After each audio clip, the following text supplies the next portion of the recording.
Oh, hello. Don't you know who I am? I love talking about skis. You do know what you're talking about, Dom. You know, I'm the best skier going. Oh my goodness, there's so many good skis. Every ski has a tip. It's 30 meters. Tesco did skis.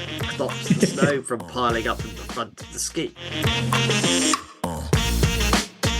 So, listeners, welcome to our bonus episode of the Whiteout podcast, where we're talking about all things winter ski testing. And this week, it's all about PISTE skis because it was so popular when we did the all-mountain skis, Rob.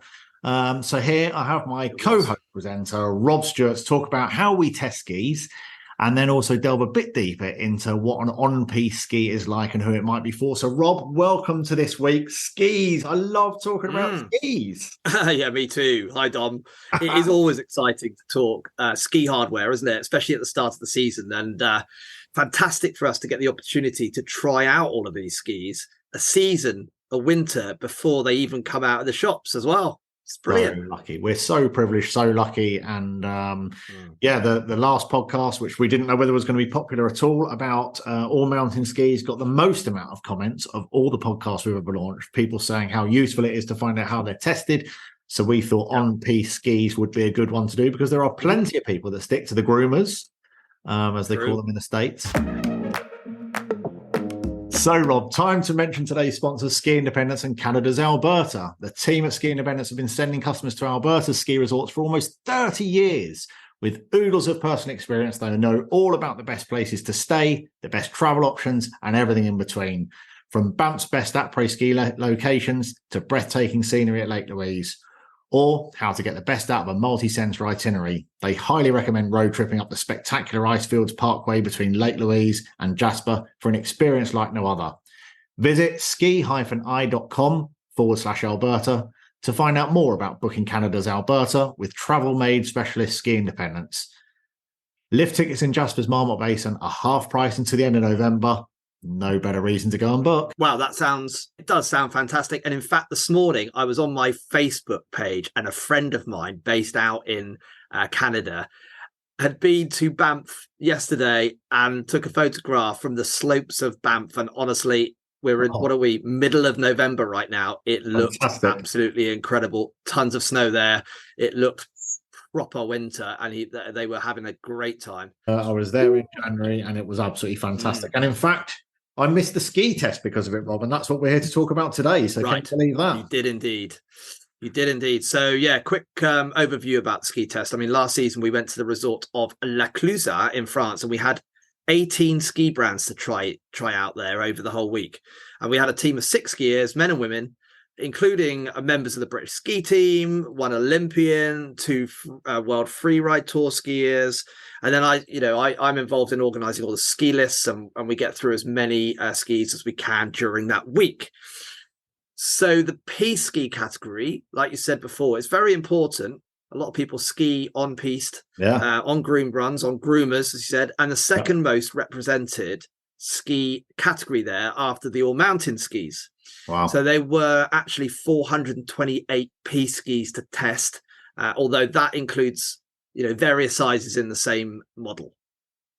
Absolutely. Well, interesting. Yeah. PISTE skis definitely are top of people's priority because there are plenty of people that stick to the groomers, and who blames them when there are hundreds of miles of them around Europe, US and Canada.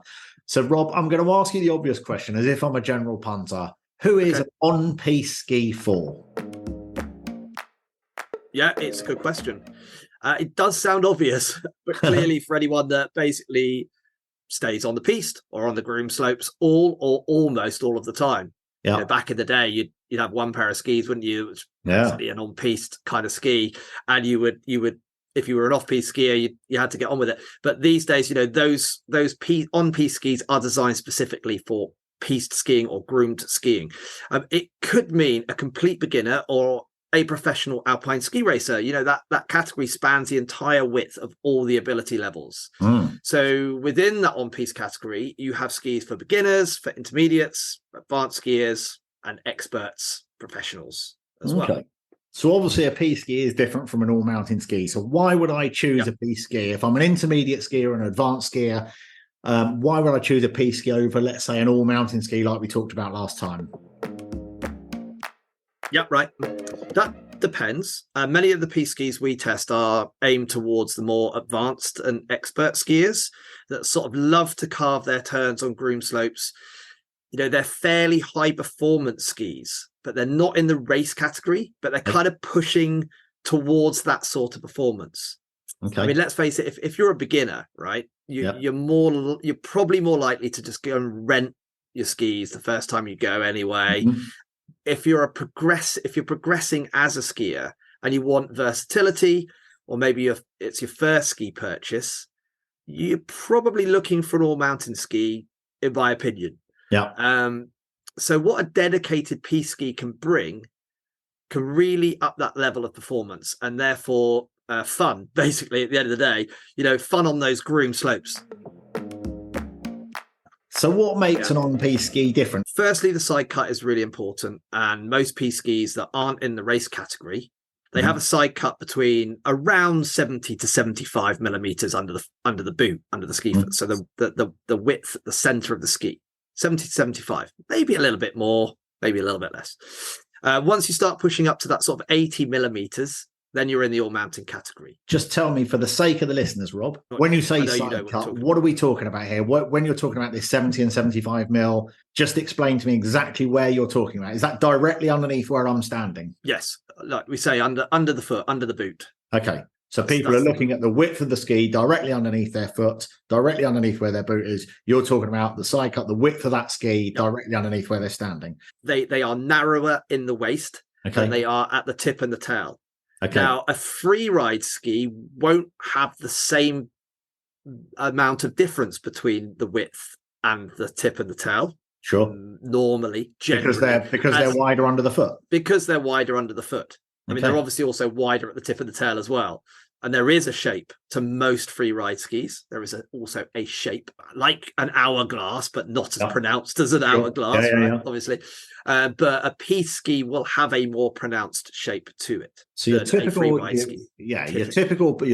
punter skier who's quite new to skiing can look quite a pro by looking at a set of skis and saying that's a set of piste skis, by knowing that it's nice and narrow underneath the foot. Yes, they would be able to tell the difference between a piste ski and a free ride ski, having the knowledge that we've just given them right Perfect. Now.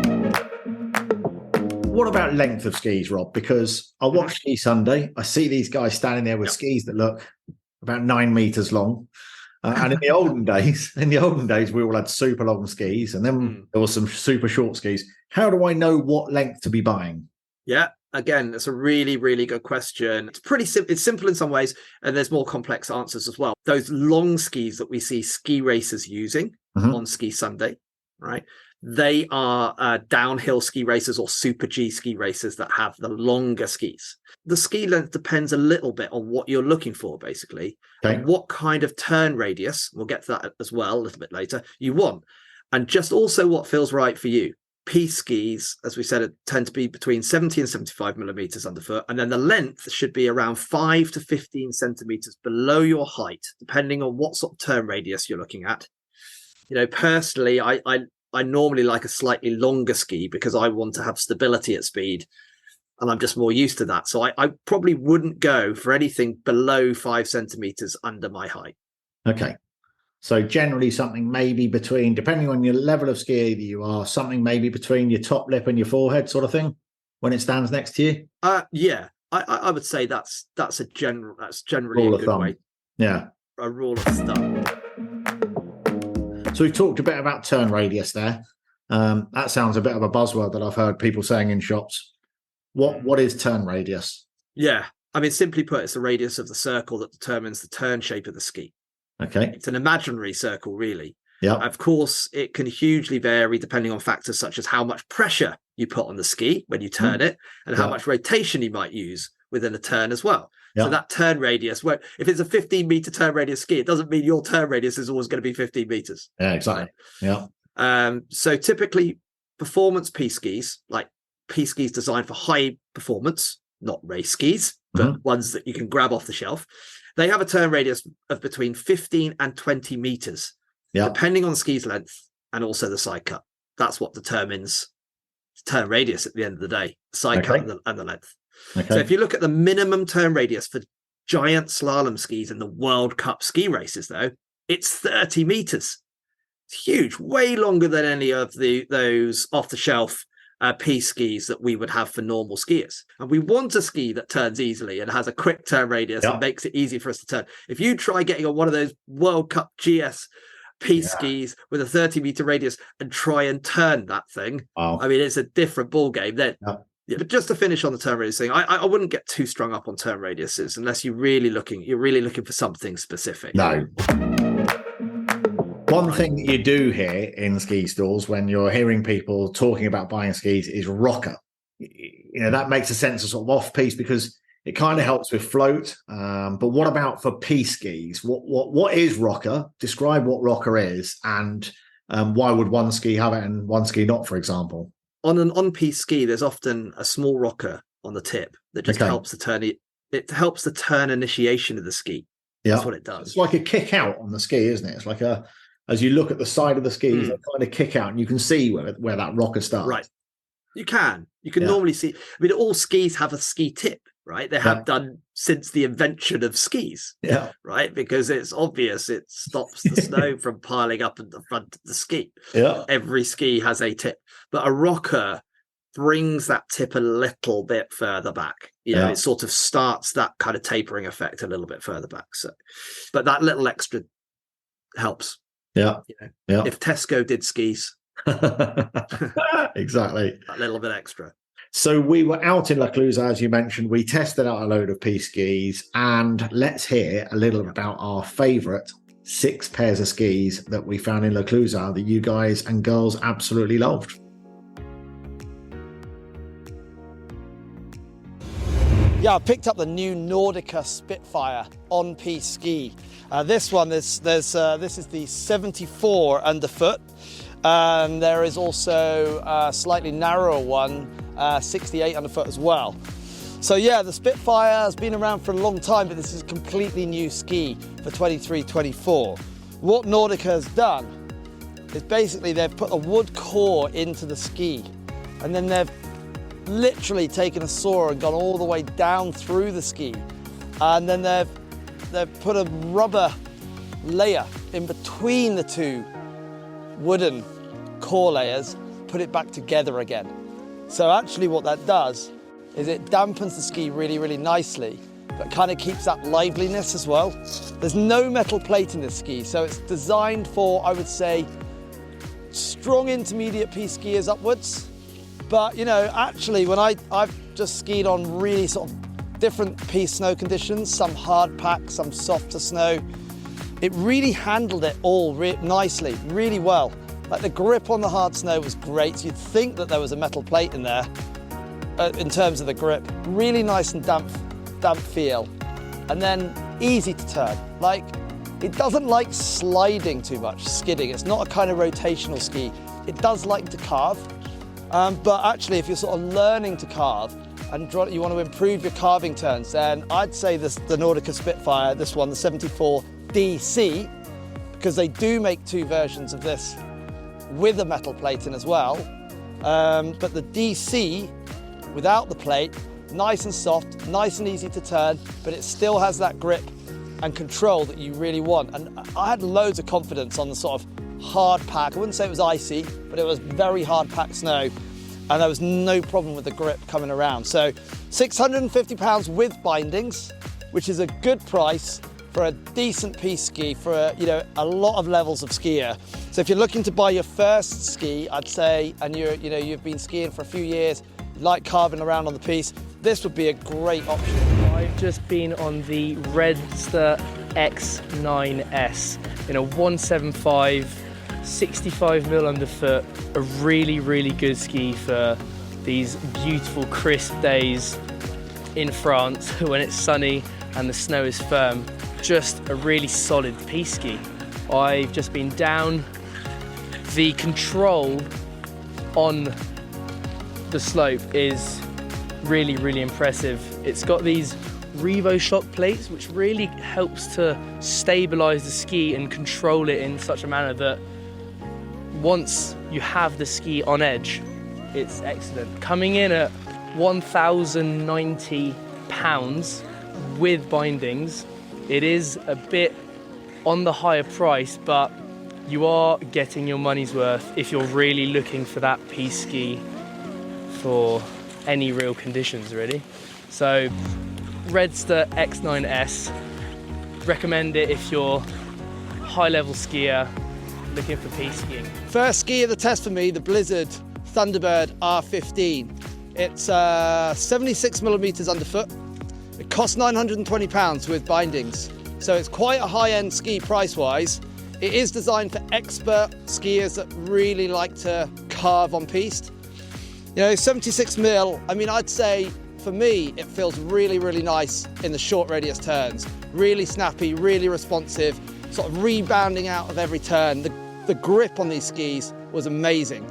I mean, the piste conditions at the moment are good, but they're quite hard, quite firm, but they grip really, really well. Sort of open them up into longer radius turns, really cruisy, but at higher speeds, I started to feel a little bit unstable, but then it was the first run for me of the day. So, you know, that might have something to do with it. They certainly liked to carve long radius turns as well, but I think they prefer the shorts. So quite a stiff ski. There'd be a titanium plate in here running through the ski, so it's quite stiff and you can really feel that on the slope. But if you're the kind of skier that really likes to sort of carve around and rip around, you love those short radius turns, then I'd recommend the Thunderbird from Blizzard. It's a brilliant ski. Yes, it's pricey, but you know, you're getting your money's worth with this one. So, Blizzard Thunderbird R15, £920. With the Salomon Addict Pro Z12. Really, really good on-piste ski.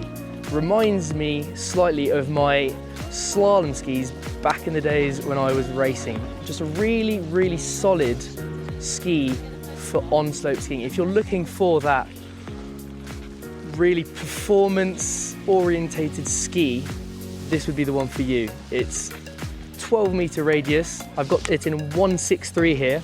Just a really good slope ski. You're looking, if you're in a sort of higher level, if you're a high level skier and you're looking for these short slalom sort of snappy turns, this is the ski for you. So this ski is coming in at £780 with bindings, so it's a really good price point for the ski that you're getting. A relatively good price for what you get.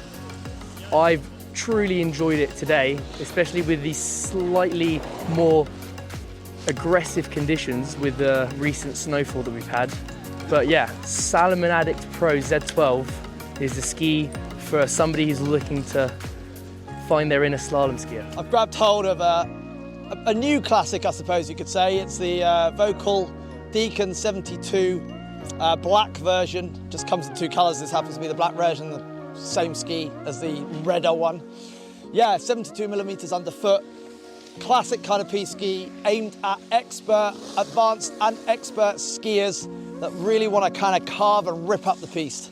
And it really does do that, this ski. I mean, I have skied on it before last year, really, really enjoyed it. So I did want to try it again just to kind of back that up, and it did not disappoint. It is a £900 price point, including bindings. So, you know, you're not, it's high-end price point-wise, but for what you get, if you look at other skis around the market for the same kind of price, you're not going to be disappointed on the ski.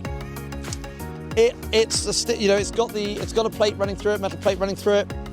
It feels like almost like a proper race ski, but it turns just a lot easier than, you know, say the full-on race ski. Obviously, tiny bit of a tip rocker up there to initiate the turn. It's not a difficult ski to ski on, but unless you really are, you know, wanting to carve and ski at higher speeds on piste, probably not a lot of point in spending £900 on the ski. But if you are, you know, a good skier, maybe a ski instructor, former ski racer, whatever, you want a piste ski to cruise around on that's not going to like make your life too difficult, but be really, really enjoyable, then the Recoil Deacon 72 is definitely a really, really great option. So yeah, I really enjoyed skiing on this. £900. I mean, I guess I should enjoy skiing on it, right? But yeah, check it out. Recoil Deacon 72. And this one is Salomon Stance 80. So Stance is like an all-mountain ski. basically 80mm underfoot, 460 pounds with bindings. So, you know, good value for money ski. Kind of ski, I would say, that might work as your first purchase. This is the women's model I'm skiing on, hence the colours. But the men's ski version, same ski stance, 80, is exactly the same ski. So women's and men's construction's the same. Fairly simple wood core construction. No metal plate in there, but it does have some carbon going through the top, you know, in the core to kind of strengthen the torsional stiffness. It's an easy ski to turn. It's super easy, super light, very, very responsive. Also really grippy on ice. I mean, I pushed it a little bit harder and, you know, maybe at higher speeds on piste. It's not the most stable ski, but it's not aimed at that kind of skier. It's just, you know, it's a great all-round ski for skiing the whole mountain. Take it off the side of the piste a little bit, 80 underfoot, it handles it. It's perfectly happy on piste all day long as well. You know, you don't need to ski this off piste. So yeah, for a kind of entry-level ski, 460 pounds with bindings. Thinking about buying your first pair and you're the kind of skier that, you know, intermediate to advanced skier with parallel turns, starting to carve those turns on the piste, sometimes like to go a little bit off the piste into the fluffy stuff, definitely a good option. Yep, it's the Salomon Stance 80, 460 pounds. Very cool indeed, Rob. What a great week. I really did miss out. I was in Banff. I did have a great time. But this year, you're going to be in Lake Louise. This year I'm going to be in Lake Louise, yeah. We're testing skis again. Yeah. We're going to test those hundreds of pairs of skis again this week. 2024-25 skis. So in January. What a great little roundup. 6 pairs of skis that came out there. Mm-hmm. Was there a particular favourite? Yeah, the NORDICA Spitfire, the Atomic Redster, the Blizzard Thunderbird, the Salomon Addict Pro, and the Recoil Deacon and the Salomon Stance. Is there one that really stood out for you? Oh my goodness, there's so many good skis. You know, there's obviously not one bad ski in that list that you've just read out. They were our picks, they were our favourite skis of the week. Yeah. I think if I was pushed into a corner and I had to pick one, I would probably go for the Recoil Deacon because it's just such a solid piece of kit. It's such a reliable ski, and it's versatile, and it builds your confidence. It's so stable, it's so smooth, it's not difficult to turn, yet it gives you a lot of performance. It's the build quality feels very, very good, very, very high end. It's fair to say, isn't it, that it's easy to think as a novice skier that the ski won't make any difference to your skiing, but I genuinely believe it's fair to say that one, the consistency is good, because if they get used to skiing on that ski and they're only skiing, let's say, 1 or maybe at best 2 weeks a year, having that consistent ski that they know they may not be an expert skier, but knowing how that ski is going to respond to the way they ski, I think is a good thing for a novice skier, because I think it builds their confidence. And the other thing is, I genuinely believe that if they're given the wrong ski in that hire shop, just because it's what they've got available, or they like the color of the graphics, or the bloke just grabs them off the shelf and just puts them in their hand and they don't know what they're getting, it could be a bit of a make or break of the holiday. If that ski's, if it's wrong for them, or they're not used to it, they could come away from a ski holiday generally not thinking, I've not had a great time, and it could be just the wrong ski. Oh, I completely agree with all of that. Thanks. And, you know, at the end of the day, you do know what you're talking about, Dom.